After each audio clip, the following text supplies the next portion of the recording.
What's up, guys? Steven Osentoski here of MGoFish, and welcome to the Peters vlog. No, I'm just kidding. Welcome to the Fish vlog, episode 2.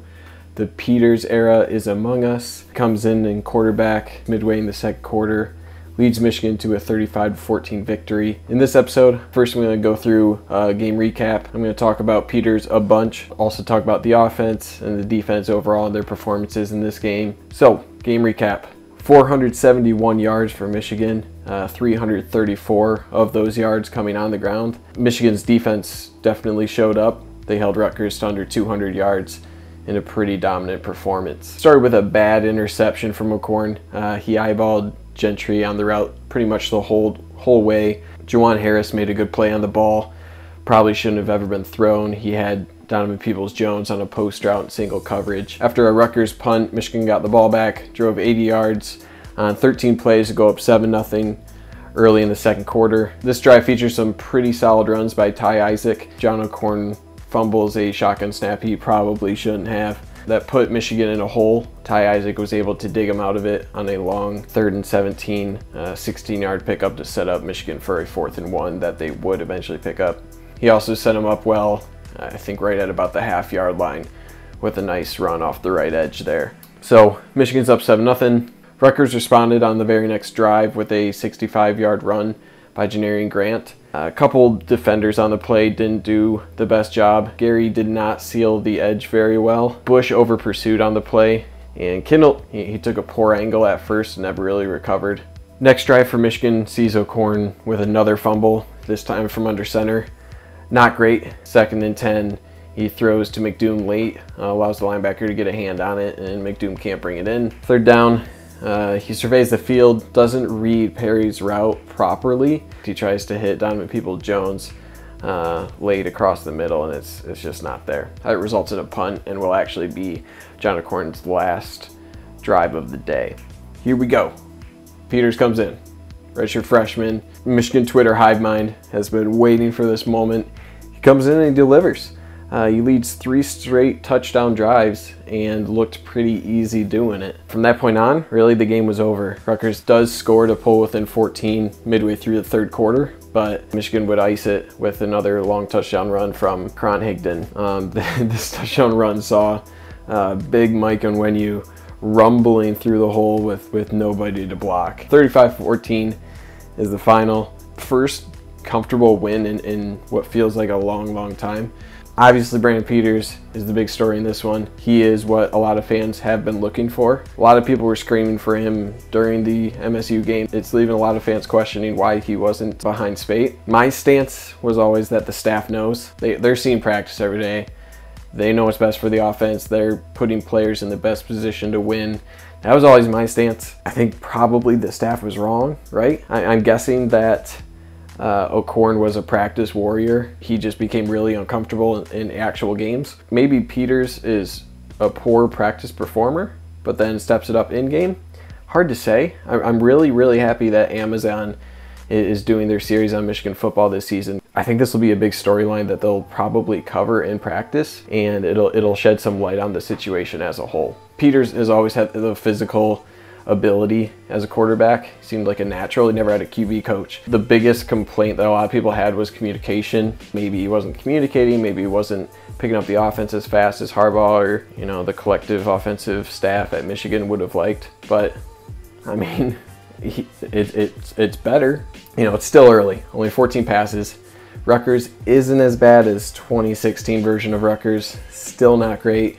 This is a team that lost to Eastern Michigan earlier this year. Their defense is 44th ranked, so that's slightly above average for a defense. There are some things that are opponent independent that we can assess. So let's go through the good things first. Right away, Peters' first pass of the game was a loft to Wheatley across the middle for a 1st down. Nothing special. I never thought I'd be that happy to see a soft toss to a tight end across the middle.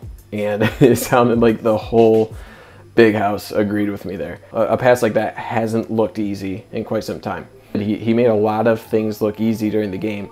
He had good poise in the pocket, showed good technique. He didn't really get happy feet. It looked like he was throwing confidently.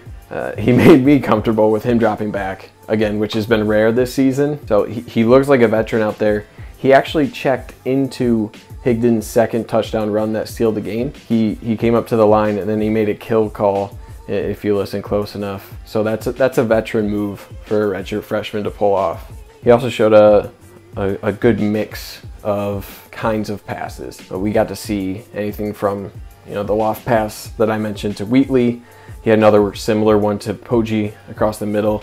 He showed an ability to hit a wheel route, a couple bullets in there, one of which was to Nico Collins. Good to see him get involved. You know, he's able to provide a catchable ball when it's not necessary to throw a bullet. When he has to fit something into a tight window, he can rifle it in there. I wouldn't say he has elite arm strength, but plenty to get the job done. His ability to stretch out a play. There were 2 plays where he had to roll out to his right. He kept his eyes downfield on both of these and eventually found targets. Bought himself a lot of time in those situations, which, you know, he wasn't looking to run immediately, was waiting for something to open up, and he found a couple good options there. He limited bad decisions.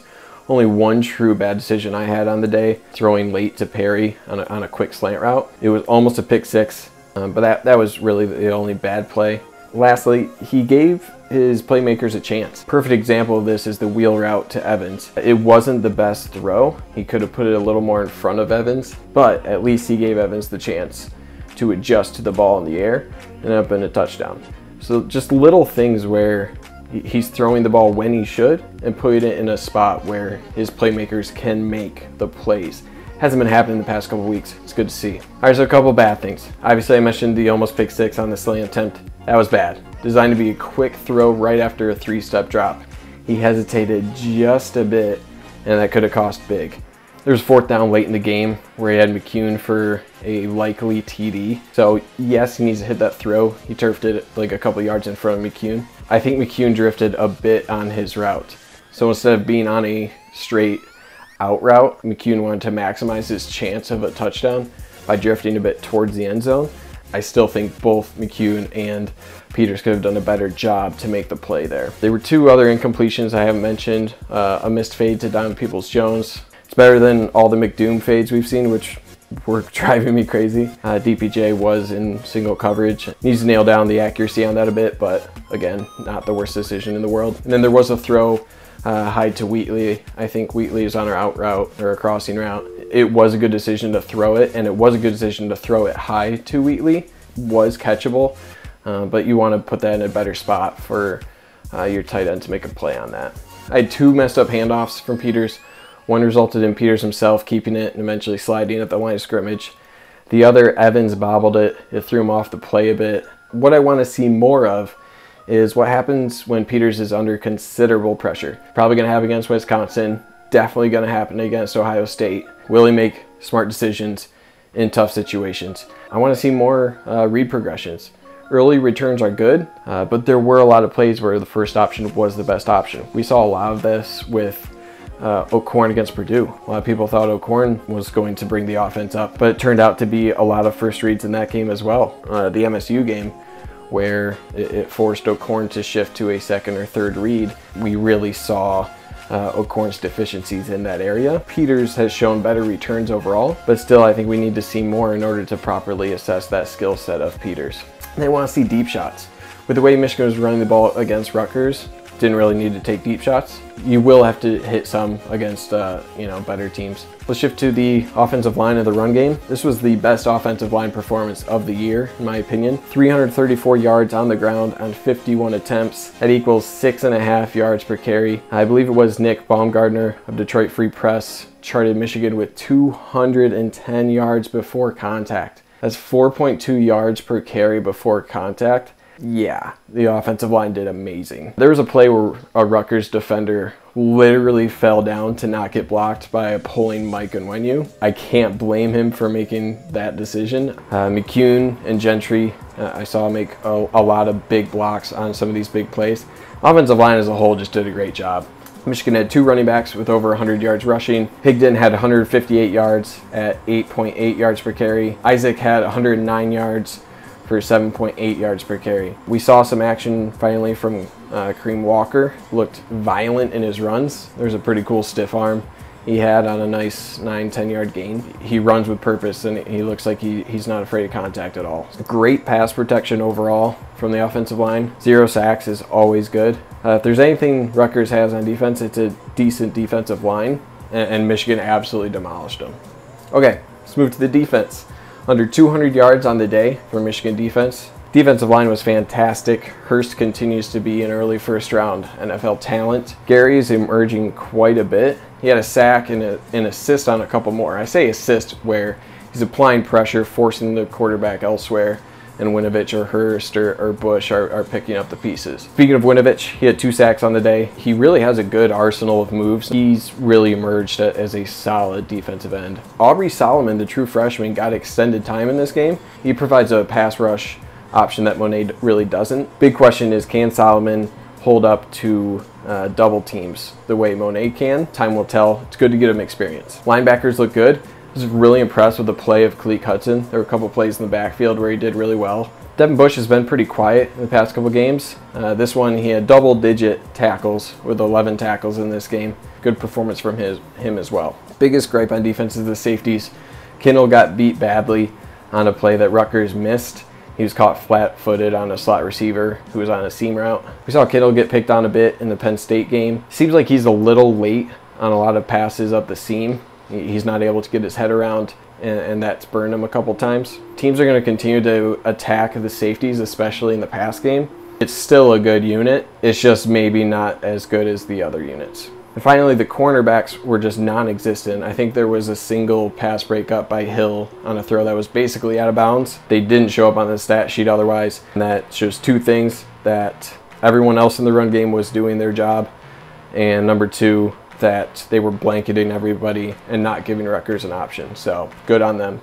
Overall, under 200 yards is never bad for a defense. They need to tackle the athlete and wildcat issue. Saw Barkley in the Penn State game. You had Janarian Grant of Rutgers with a long touchdown. You're gonna see J.K. Dobbins for Ohio State in a similar role. I'm expecting about a dozen wildcat snaps to try to attack whatever matchup issues Michigan is facing there. Rest of the year, outlook is much more promising now that the offense seems to have turned a corner with Brandon Peters at the helm. The next 2 games against Minnesota and Maryland will provide Peters a bit of time to develop before the 2 juggernauts in Wisconsin and Ohio State. The run game will only improve with a competent passing offense, which is good because the running game has already shown a decent amount of promise in the past couple games. I am a little worried about the injuries mounting up. Isaac and Walker are 2 running backs that are questionable for Minnesota. I saw Perry limping towards the end of the game. Didn't see him come back in. Don't want to lose him with Black already out, Kakoa Crawford out. You have Eubanks out, so you're running a little thin on targets. Final bit. If you haven't seen it, I posted a video on Monday on intentional grounding and how broken this rule is. I essentially just go through 5 plays. I even mentioned a couple ways in which I would change the rule to fix it. It's more of me just venting. Link in the description. I got a couple more videos coming up this week. Hopefully in the next couple days I'll be posting some film analysis. As I complete these individual video analysis plays, I'll post them on Twitter, so follow my Twitter. It's at Stephen Toski. I'll be posting those in the next couple days. I already shot the vlog for a breakdown of the Big Ten East scenarios for the rest of the year. So I explored different tiebreaker situations, any outlooks for Michigan and their chance to get in the Big Ten championship. Don't get your hopes up, they're not great. Still, if you're looking to see, who Michigan needs to lose or win, that's the video for you. And yeah, that's it, guys. Don't forget to like, comment, and subscribe for more video content. Tweet at me any suggestions. I take them all into consideration for my future videos. That's it. Thanks for watching, and as always, go blue.